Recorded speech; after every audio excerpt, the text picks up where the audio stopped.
Ciao con Domenico Sedda, uno dei giovani emergenti del Taloro Gavoi, protagonista di questa partita. Allora, innanzitutto come stai visto che hai preso un bel colpo, no? Insomma, proviamo a recuperare un po' ora, però no, solo la botta, passa subito. Cosa significa vestire la maglia del Taloro in un campionato di eccellenza?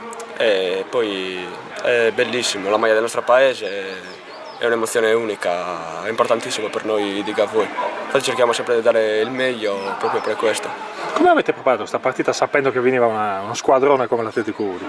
Ma più o meno come le altre partite, ci interessava solo vincere, fare una grande partita per raggiungere la salvezza matematica già da oggi, per chiudere il discorso, e quindi alla fine ci siamo riusciti a fare una bella partita e a portare a casa 3 punti. E qual è il giocatore del Taloro a cui ti ispiri quando ti alleni?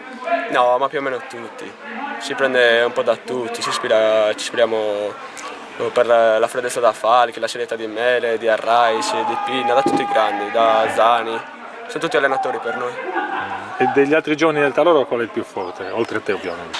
Ma secondo me è De Lusso, che nel suo ruolo fa la differenza, quando gioca nel suo ruolo fa la differenza che in eccellenza, non ce n'è come lui. E degli altri fuori quota che hai visto nel campionato di eccellenza, chi ti ha colpito? No, ma c'è qualcuno bravino in ogni squadra. Sì, più o meno sì, però sono più forti i nostri. Come sempre.